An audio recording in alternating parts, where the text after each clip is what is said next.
On était potes d'enfance, hein, et donc on était copains. On s'est perdu de vue comme d'habitude, tout le monde par là, puis on s'est retrouvés, et puis on est parti aux États-Unis, lui comme prof, moi pour regarder les vaches. Bon, tout ça, puis c'est des rencontres, et ça s'est fait qu'on s'est retrouvés. Et puis, qu'il fallait bosser. Moi, j'avais pas de billet de retour, et il fallait que je paye mon billet de retour.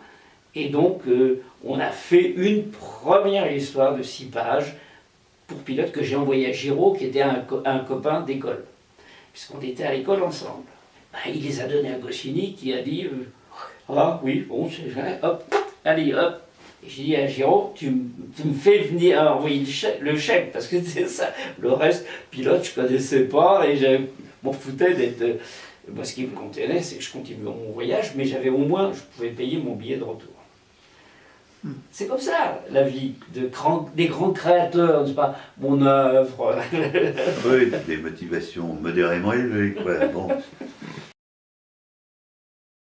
C'est un petit lecteur de 12 ans qui est devenu un metteur en scène connu et qui a dit « Eh merde, j'ai envie de faire un Valérian ». Et ça, c'est extraordinaire. Il y en a eu des tas de tentatives, des envies de faire des films, mais c'était immontable, c'était ingérable. Ça s'est cassé la gueule sur X projets, Pierre, et même sur des trucs avec Bilal. Pierre a écrit des tas de scénarios, de synopsis retravaillés. Ouais. L'un des avantages de la bande dessinée, c'est que quand on écrit un scénario, sauf erreur, il y a un dessinateur qui va le dessiner après.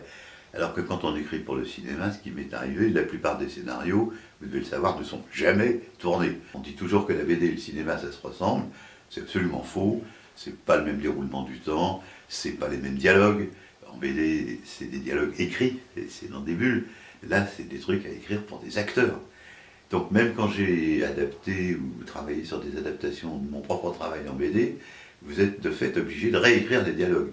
Parce que les dialogues de la BD, vous donnez ça à un comédien, dans la BD ils sont très bien, et pour un comédien, ils sont pas bien, parce que c'est pas la même manière de s'exprimer. Allez, je vais y aller. Tu y vas? Bon, ben, d'accord.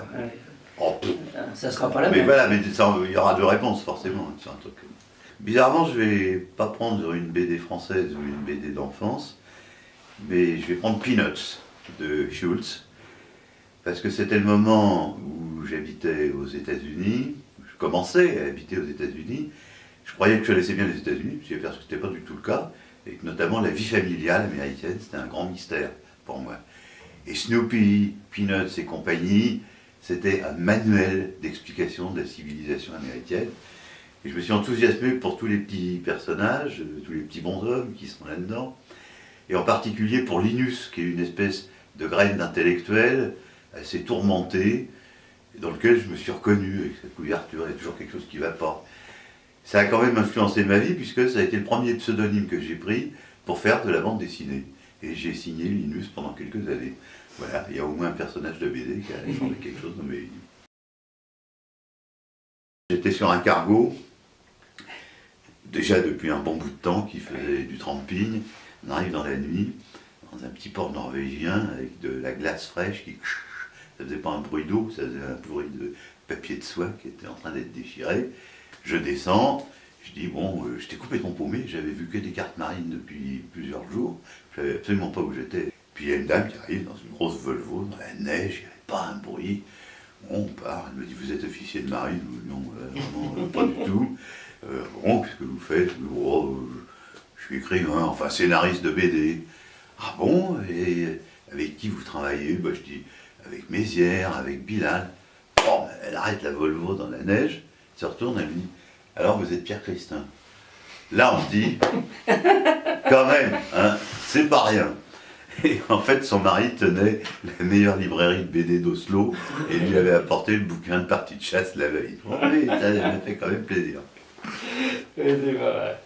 Non, moi c'est les Lorlines, les petites Lorlines qui sont nées d'après notre personnage, puisque le nom a été créé par Pierre, et donc les milliers de petites Lorlines qui circulent dans le monde, et des petits Valérians d'ailleurs aussi. Alors, de temps en temps, petite nana qui arrive pour se faire dédicacer un bouquin en disant « Je m'appelle Laureline, et mon fiancé s'appelle Valérian ». Ah oui, d'accord, là, vous cherchez vraiment les emmerdes, hein. Là, vraiment.